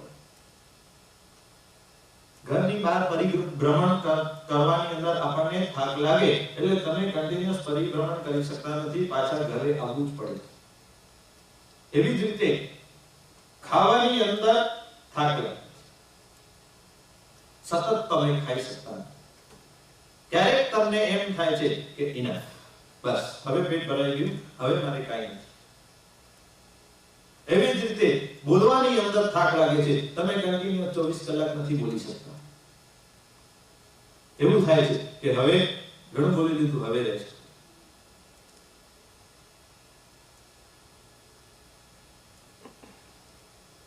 હવે મૌન ધારણ કરો. કારણ કે જેની અંદર થાક લાગે છે એ વિભાવ દશા છે, અને જેની અંદર થાક લાગતો નથી એ સ્વભાવ. સ્વભાવથી દૂર ગયા એટલે તમને થાક લાગશે. બરાબર છે? સ્વભાવની અંદર તમે રહેશો, ઘરથી દૂર ગયા તો થાક લાગે. એવી રીતે સ્વભાવ એ આત્માનો ઘર છે, એ ઘરથી દૂર ગયા એટલે તમને થાક લાગશે. એટલે એના પરથી એ નિશ્ચિત થાય છે કે ખાવું એ આપણો સ્વભાવ નથી, હરવું ફરવું એ આપણો સ્વભાવ નથી, બોલવું એ આપણો સ્વભાવ નથી. એની વિરુદ્ધમાં ત્યાગ અને આપણી જીભ બંધ, આપણું મોઢું બંધ, ખાવાનું બંધ એ આપણો સ્વભાવ છે. મૌન એ આપણો સ્વભાવ છે. સ્થિરતા એ આપણો સ્વભાવ છે. તમે ગુસ્સો કરો તો થાક લાગે કે શાંત બેઠા હો તો થાક. એ નિયમ તમે મોઢે કરી લો કે જે વસ્તુની અંદર થાક લાગે એ વિભાવ છે અને જે વસ્તુની અંદર થાક લાગતો નથી એ સ્વભાવ. આ નિયમ ખ્યાલમાં આવે છે બધાને? મગજમાં બેસી ગયું? ઘણા લોકોને આમ સમજણ સ્વભાવ વિભાવ આ તે. તમને હું સિમ્પલ ઈઝી ડેફિનેશન આપું છું કે જે વસ્તુની અંદર તમને થાક લાગે એ પ્રવૃત્તિ છોડવા યોગ્ય છે, એ વિભાવ દશા છે. અને જે વસ્તુની અંદર થાક લાગતો નથી, આનંદ થાય છે, શાંતિ મળે છે, એ તમારી સ્વભાવ દશા છે. પ્રતિક્રમણ શા માટેનું છે? તો વિભાવમાંથી સ્વભાવમાં આવવું.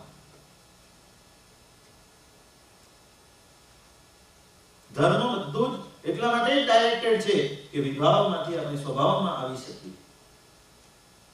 એક ઋષિ મુનિ હતા, નદીના કિનારે એ સ્નાન કરી રહ્યા હતા. નદીમાં એક વીંછી પડી ગઈ. એ વીંછી અંદર તરપડિયા મારતો હતો એટલે નદીમાંથી બહાર કાઢીને એને દૂર મૂકવા માટે એને ઉપાડ્યો અને વીંછીએ એમને ડંખ માર્યો. ડંખ માર્યો એટલે હાથ ધ્રુજી ગયો અને પાછો વીંછી પાણીમાં પડી. પાછો એને બહાર કાઢે છે. પાછો એ ડંખ મારે છે, પાછો એ અંદર પડી ગયો, પાછો એને બહાર કાઢે છે, પાછો ડંખ મારે છે, પાછો બાજુમાં મારા જેવો કોક દોઢ ડાયો ઊભો હતો. એ જુએ છે આ બધું ને પેલા ઋષિ મુનિને કહે છે કે તમે મૂર્ખા છો, મૂર્ખા. આને બહાર કાઢવાનો કોઈ અર્થ નથી. એ તો તમને હંમેશા ડંખ મારવાનો છે. એનો સ્વભાવ જ છે ડંખ મારવાનો. શા માટે બહાર કાઢો છો? ત્યારે ઓલા ઋષિ મુનિ એને જવાબ આપે છે કે જ્યારે તિર્યંત જેવો તિર્યંત, એક નાનકડો વીંછી પણ પોતાનો સ્વભાવ સાચવી શકતો હોય તો હું કેમ નહીં? મારો સ્વભાવ છે કોઈ પણ જીવને બચાવવું, કોઈ પણ જીવ ઉપર કરુણા ભાવ લાવવું. પછી એ મારા ઉપર ગમે એવો ક્રોધ કરે, ગમે એ કરે, પણ મારો સ્વભાવ શું છે કે એને બચાવવું. હું તો મનુષ્ય. ભગવાન મહાવીર સંગ્રામ જેવા દેવે 6 મહિના સુધી ભગવાનને હેરાન પરેશાન કર્યા. 6 મહિના સુધી. કેટલો? 6 મહિના તમને કન્ટિન્યુઅસ રોજ કોઈ હેરાન કરતો હોય, કેટલું સહન કરવાનું? આપણને તો તરત જ ક્રોધ આવી જાય. આપણે કંટ્રોલ કરીએ તો પણ there is a limit. એક વખત આપણી ક્ષમતા તૂટી છે કે હવે ઘણું થયું, બસ હવે તો એને મજા ચખાવે. એ 6 મહિના હેરાન કરીને જ્યારે એ પાછો જાય છે ત્યારે ભગવાન મહાવીર એના માટે રડ્યા છે. ભગવાનની આંખોમાંથી એના માટે આંસુના 2 બુંદ નીકળ્યા છે. અને ત્યારે હેમચંદ્રાચાર્યજી મહારાજા એમ ભગવાનની સ્તુતિમાં લખે છે કે એના પર કરુણા અને ઉપકારના ભાવે નીકળેલા તમારા એ આંસુ એ પણ જગતનું કલ્યાણ કરનારા. આખો મેરુ પર્વત જે કંપાવી શકતો હોય એને આંસુ કાઢવાની જરૂર ખરી? જન્મના પહેલા જ દિવસે એક અંગૂઠાથી આખા મેરુ પર્વતને ચલાયમાન કરી શકતા હોય કે દેવોને એક મુઠ્ઠીથી પાડી શકતા હોય, એને બીજા માટે 2 આંસુના બુંદો કાઢવાની જરૂર ખરી? એ સંગમ દેવને 1 લાખો મારી દીધો હોત ને તો એ ક્યાં પહોંચી ગયો? 6 મહિના સુધી એનું સહન કરવાની જરૂર ખરી?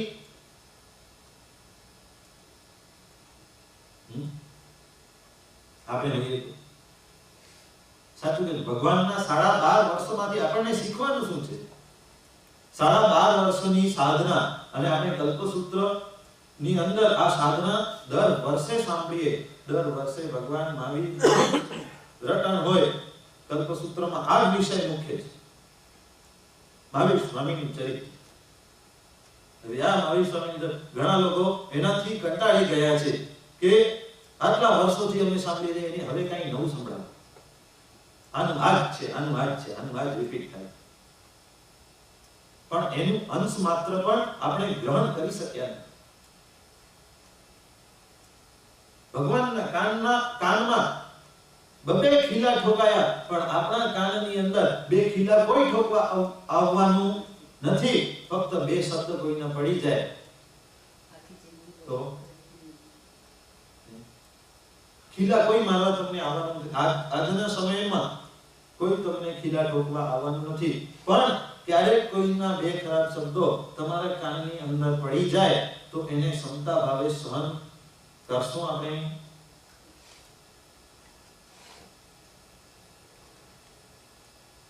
તો પછી પામ્યા શું કલ્પસૂત્રમાં? જો આપણે સહન કરી શકતા નથી, કલ્પસૂત્રની અંદર એક જ વાર સહન કરતા શીખવું. સામનો નહીં પણ સ્વીકાર કરતા શીખવું. એક જ વાર ભગવાનની દરેક પરિસ્થિતિઓની અંદર એક જ વાર ક્યાં પણ સામનો નહીં, સ્વીકાર કરતા. આજે તો કોઈને કહીએ, નાના છોકરાઓને પણ માતાઓ શું શીખવે કે કોઈ તને સ્કૂલમાં મારે તો સામે મારી દેજે, સહન કરવાનું નહીં તો પછી કાચો ચાલી જશે. શું શીખવો તમે?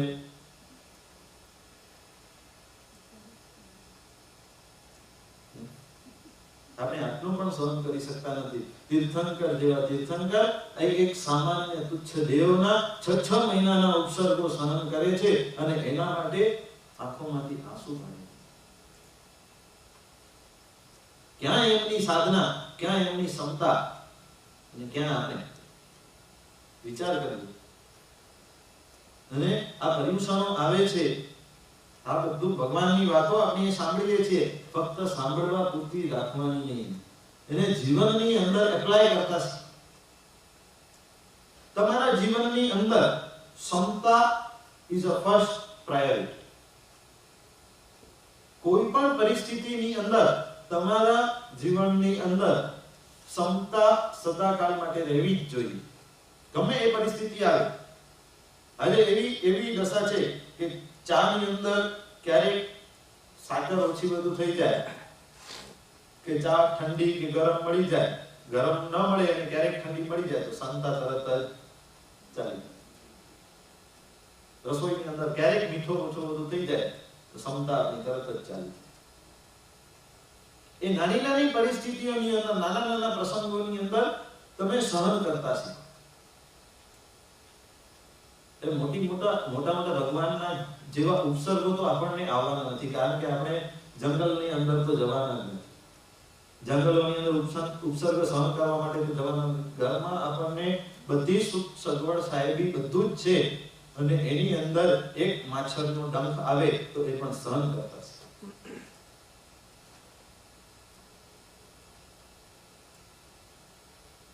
આ બધી શાસ્ત્રોની વાતો, ભલે ગમે એટલી વાતો મોટી બધા જ કરતા હશું, આપણે ઘણા વર્ષોથી સાંભળીએ છીએ અને ઘણું બધું જાણ્યું પણ છે, ઘણું આપણો સ્વાધ્યાય પણ છે, અને ઘણા લોકો ઘણી પરિણતિ ઘણાની આગળ છે, ઘણા લોકો ક્ષમતાની અંદર આગળ પણ વધેલા છે. પણ બધા માટે જનરલ એક વાત છે કે આ બધાનો ની ફળશ્રુતિ શું? આખા જીવનની અંદર કરેલા ધર્મનો સાર શું? કે તમે ક્ષમતા અને સમ્યક્ત્વ પ્રાપ્ત કરો. બીજું કાંઈ જ નહીં હશે તો ચાલશે. ક્યારેક કાંઈક ધર્મ ઓછો વધુ આ તે બધું જ ચાલશે. કોઈ મોટા દિવસોની અંદર તમે વધારે કાંઈ નથી કરી શકતા, તો આ તે બધું કાંઈ નથી કરી શકતા, અહીંયાની લાઈફ પ્રમાણે તમે વધારે ધર્મ નથી કરી શકતા, ઓકે ચાલશે. પણ ધર્મને હૃદયની અંદર ઉતારજો. સમતાને હૃદયની અંદર ઉતાર, ભગવાનની વાતોને હૃદયની અંદર ઉતાર. ભગવાનની વાતો હૃદયમાં ક્યારે ઉતરે?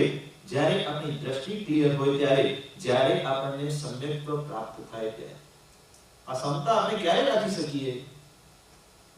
જ્યારે આપણી દ્રષ્ટિ ક્લિયર હોય ત્યારે.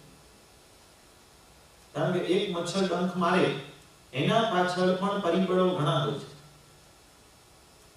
એ ગયા ભાવમાં આપણે એ મચ્છરને હેરાન પરેશાન કર્યો હોય ત્યારે એ આપણને પરેશાન કરવા માટે આવે. નહીં તો દુનિયામાં લાખો કરોડો અસંખ્ય મચ્છરો હશે, કેમ બીજા કોઈ નહીં આવે અને આજ મચ્છર આવે?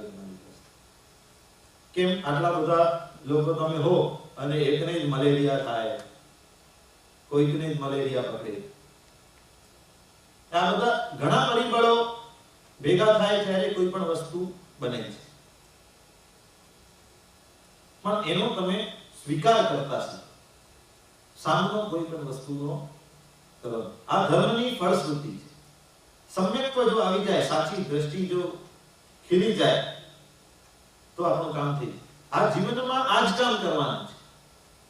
ગમે એના લેક્ચર તમે સાંભળો, ગમે એના સ્વાધ્યાય તમે સાંભળો, ગમે એ વાંચન તમે કરો કે ગમે એટલું અભ્યાસ કરો, ગમે એટલા શ્લોકો કંઠસ્થ કરો, બધા ધર્મનો સાર શું છે? તો ભગવાન કહે છે ઉવસમ સારમ સુખુસાનમ. ઉવસમ સારમ, ઉપશાંત થવું એ આ ધર્મનો સાર છે. શાંત, પ્રશાંત અને ઉપશાંત. સમતાનો ઉત્કૃષ્ટ લેવલ એટલે ઉપશાંત દશા. કોઈ પણ પરિસ્થિતિની અંદર આપણા મનના તરંગો ઉપર નીચે ન થાય. સુખ આવે કે દુઃખ આવે, આપણે બંનેની અંદર મન આપણો સમતા ભાવ. કોઈ આપણી પ્રશંસા કરી જાય કે કોઈ આપણી ટીકા કરે, બંને માટે આપણો ભાવ સરખો. કમઠે ધર્ણેન્દ્રે ચ સ્વોચિતં કર્મ કુર્વતિ પ્રભુસ્તુલ્ય મનોવૃત્તિ પાર્શ્વનાથ શ્રેષ્ઠ. પાર્શ્વનાથ ભગવાન 10 ભવોની કથા છે. કમઠના જીવ સાથે ભગવો ભવના વેર, અને એણે ભગવાન જ્યારે કૌશલ ધ્યાનમાં ઊભા હતા, એણે વરસાદ ચાલુ કરી. આજુબાજુમાં ક્યાંય વરસાદ નહીં અને ભગવાન ઉપર ધોધમાર વરસાદ, ભગવાનના નાક સુધી પાણી આવી ગયું. અને ત્યારે ધર્મેન્દ્રનું આસન કંપાયમાન થયું અને ધર્મેન્દ્રએ ભગવાનને બચાવવા માટે ધર્મેન્દ્ર આવ્યા અને પોતાની ફણા ભગવાનની ઉપર ધારણ કરી અને પદ્માવતી દેવીએ ભગવાનને જમીનથી અધર ઉપાડી લીધા. એ ધર્મેન્દ્ર અને પદ્માવતીએ ભગવાનના ઉપસર્ગનું નિવારણ કર્યું અને કમઠે ભગવાનની ઉપર ઉપસર્ગ કર્યું. પણ પ્રભુસ્તુલ્ય મનોવૃત્તિ શેની? તો પાર્શ્વનાથ ભગવાનને બંને સમાન છે. એમને ધર્મેન્દ્ર પ્રત્યે રાગ નથી અને કમઠ પ્રત્યે દ્વેષ. કમઠે મને હેરાન કર્યો તો એની હવે દુર્દશા થવી જોઈએ એવું ભગવાનના હૃદયની અંદર ભાવ. આપણી કોઈ બાબા કરે તો એ આપણો ફ્રેન્ડ, અને કોઈ આપણી ટીકા કરે એ આપણો એની દુશ્મન. અઘરું નહીં, આ તો પાયો છે. પણ અઘરું છે એવું કરવાનું. હા, એટલે એ જ હું કહું છું કે આ તો પાયો બાંધવો એ જ મુશ્કેલ. બિલ્ડિંગ તો પોતાની મેળે ઊભી થઈ જાય. બિલ્ડિંગ ઊભી કરવામાં કાંઈ વાંધો નથી આવતો, પહેલા પાયો મજબૂત જોઈશે. બિલ્ડિંગ આખી ઊભી કરી લો ને પાયો કાચો હશે તો એ બિલ્ડિંગ ભલે ગમે એટલી સારામાં સારી હશે એની કોઈ જ વેલ્યુ નથી. અઘરો છે પણ એ પાયો છે. પાયો હંમેશા અઘરો જ. પાયો નાખવો એ અઘરો જ. પછી તો બિલ્ડિંગના ખોખા ઝડપથી તૈયાર થઈ જાય છે, પાયાને મેન બાર લાગે છે બધા.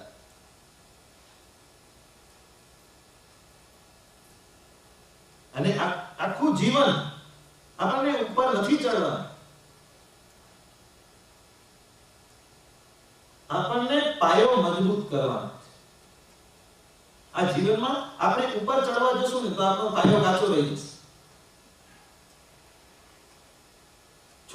નાના છોકરાને છે ને તમે કેજી ક્લાસ એટલે શું કહીએ નર્સરીમાં મૂકો, એને A to Z ડાયરેક્ટ લખવાનું ચાલુ કરાવી દે,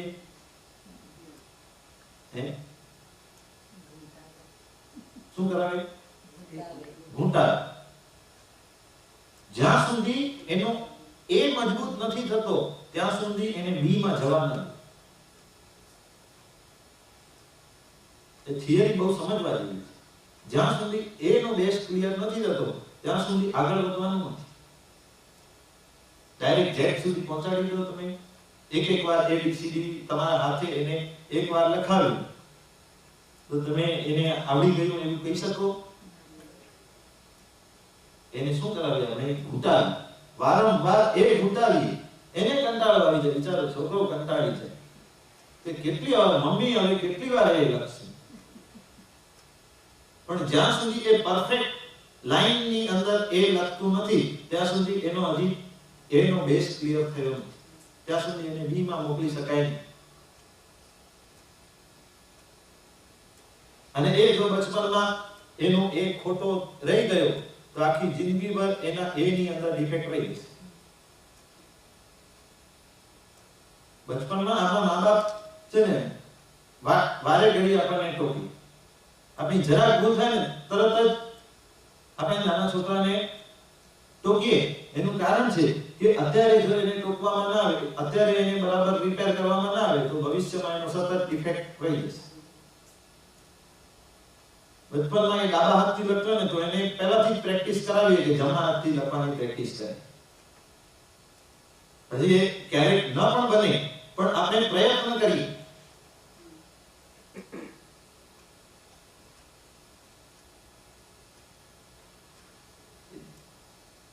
આપણે ટ્રાય હંમેશા કરીએ કે બેઝ એનો મજબૂત થવું જોઈએ. નર્સરીમાં મૂકવાનું એનું કારણ એ જ છે. આખરે તો A to Z શીખવાનું છે. નર્સરીમાં શું કરવાનું છે? નર્સરીમાં A to Z જ શીખવાનું છે, બીજું નહીં. એક્સ્ટ્રા શીખશે, બોલવાનું શીખશે. એ બોલવાનું તો તમે ઘરે પણ શીખી શકો. નર્સરીનું આખો કોર્સ તમે ઘરે પણ કરાવી શકો. તો પછી નર્સરીના એટલા પૈસા કેમ? અત્યારે અહીંયા અમારા મુંબઈમાં મેં નર્સરીના ફીના ભાવ સાંભળ્યા તો મને આશ્ચર્ય થયું. 54,000 રૂપિયા ફી આખા વર્ષની. 54,000 રૂપિયા. એ તો સસ્તું કહેવાય. તો જન્મે ને એ પહેલા નામ લખાવવું પડે તમારે. એટલે એ હું કહું છું કે એના ઘડતર પાછળ આપણો સમય શા માટે આપણે વાપરીએ? આપણા નાના છોકરાની અંદર સંસ્કાર નાખવા માટે શા માટે આપણે પ્રયત્ન કરીએ? અત્યારે અહીંયા પાઠશાળાઓ ચાલે છે, અમેરિકાના દરેક પ્રદેશોની અંદર પાઠશાળાઓ ઠેર ઠેર ચાલુ છે. શા માટે? લોકોને ખબર છે કે આ સંસ્કારો જો અંદર ઉતરશે તો ભવિષ્યની અંદર શ્રાવકપણું એમના જીવનની અંદર આવશે. નહીં તો પછી આ ધર્મની અંદર આ ધર્મને ટકાવી રાખવું આ દેશની અંદર એ શક્ય નહીં. ભલે અત્યારે બધા દેરાસરો બંધાઈ ગયા કે સેન્ટરો બધે ઠેકાણે ઊભા થઈ ગયા, પણ ફ્યુચરની અંદર એ સેન્ટરો સંભાળવા વાળું કોણ? આપણી ભાવિ પેઢી. જો એમને સંસ્કારોથી સિંચિત કરેલા નહીં હોય તો એ બધા ધર્મથી વિમુખ થતા રહેશે. અહીંયાની સંસ્કૃતિ એ કેવી છે કે ભોગ પ્રધાન સંસ્કૃતિ. એટલે આપણે અહીંયા રહી કરીને પણ ધર્મ વગેરેની આરાધના ઉત્કૃષ્ટમાં પણ કરી શકતા હોઈએ, ઘણા લોકો કરતા પણ હોય છે, પણ તે છતાં પણ અહીંયાની સંસ્કૃતિ કેવી તો ભોગ પ્રધાન. અહીંયા લપસતા જરાય વાર નથી.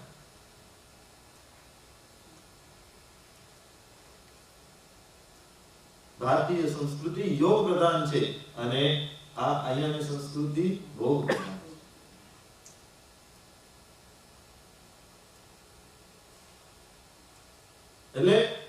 એ વાત ઉપર હું આવ્યો હતો કે આપણો બેઝ ક્લિયર થવો જોઈએ. આપણે જો નાના છોકરાનું પણ બેઝ ક્લિયર કરતા હોઈએ તો આખી જિંદગી આપણને બીજું કાંઈ જ નથી કરવાનું.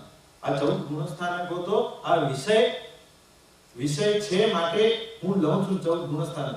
બાકી આપણને મિથ્યાત્વથી સંકિતનો ગુણસ્થાનક બસ આખી જિંદગીમાં આપણે એક સ્ટેપ ચડીએ તો બસ, બાકીના સ્ટેપ પોતાની મળે.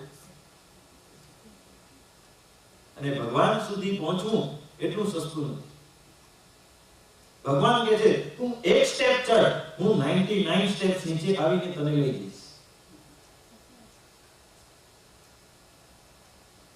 એટલે મેન જે મહેનત છે ને એ પહેલા સ્ટેપને ચડવામાં છે. એક સ્ટેપ જો ચડી ગયા તો બસ, અને આખી જિંદગીમાં આ એક સ્ટેપ ચડવાનું. તમે બીજું બધું બધી જ વિચારધારાઓ બધી તમે છોડી.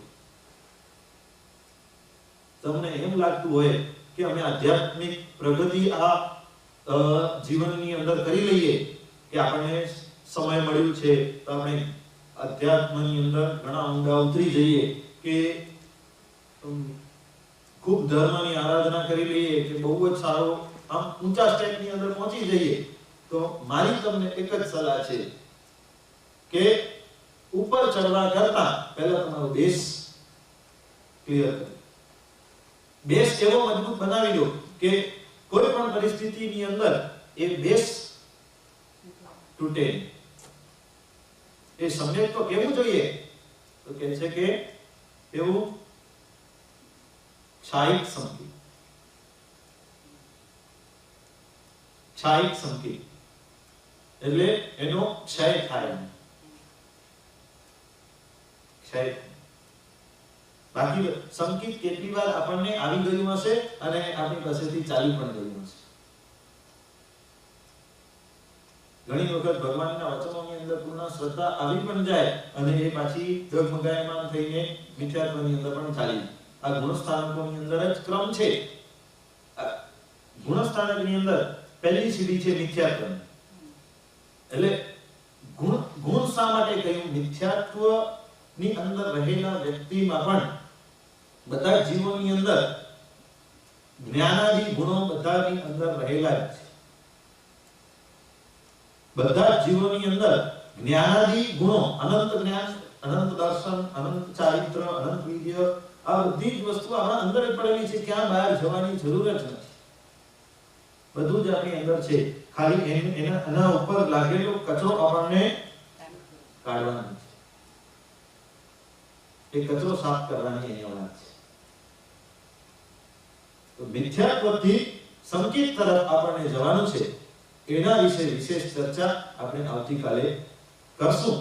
મિથ્યાત્વથી સંકેત તરફ અને સંકેતથી પછી આગળ વધવા, એનું ડાયરેક્શન તમને બધું સમજાવીશ. એ 14 ગુણસ્થાનકો છે. મિથ્યાત્વથી લઈને મોક્ષ પહોંચવા સુધીના 14 ગુણસ્થાનકો છે. કેવી રીતે ચડવાના, શું કરવાનું, એની અંદર શું છે એ બધું બ્રીફમાં ડાયરેક્શન તમને આપી દઈશ. પણ મારી તમને એક જ સલાહ છે કે આખી જિંદગી તમે એકલો ઘૂંટ્યા અને એકલાની વેલ્યુ છે. મીંડો ઘૂંટ્યા રહેશો, એકલા વગરના મીંડાની કેટલી વેલ્યુ? કાંઈ નહીં. એવી રીતે સમ્યક્ત્વ વગર કરેલો બધો જ ધર્મ એકલા વગરના મીંડા સમાન છે. જ્યાં સુધી સાચી સમજણ નહીં આવે, સંકેત નહીં આવે, ત્યાં સુધી કરેલું A to Z બધું જ કર્મ એ એકલા વગરના મીંડાઓ સમાન છે. અને સમ્યક્ત્વ જો આવી જાય તો એ બધા જ મીંડાઓની આગળ એકલો લાગી જાય તો એની વેલ્યુ ઘણી બધી. એટલે આપણે એ સમ્યક્ત્વને પ્રાપ્ત કરવા માટે સમ્યક્ત્વના કાલે આપણે લક્ષણો જોઈશું.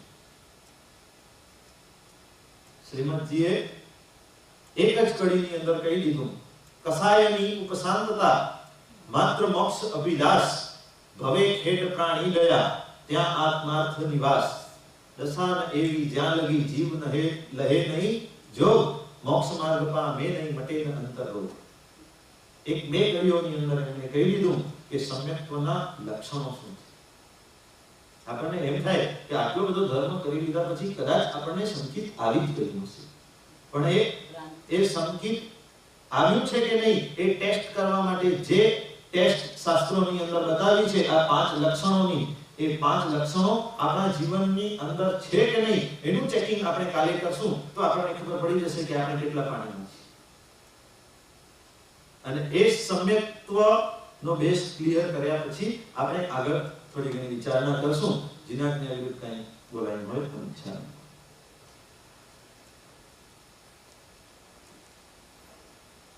સર્વમંગલ માંગલ્યમ સર્વકલ્યાણકારણમ પ્રધાનમ સર્વધર્માણામ જૈનમ જયતિ શાસનમ.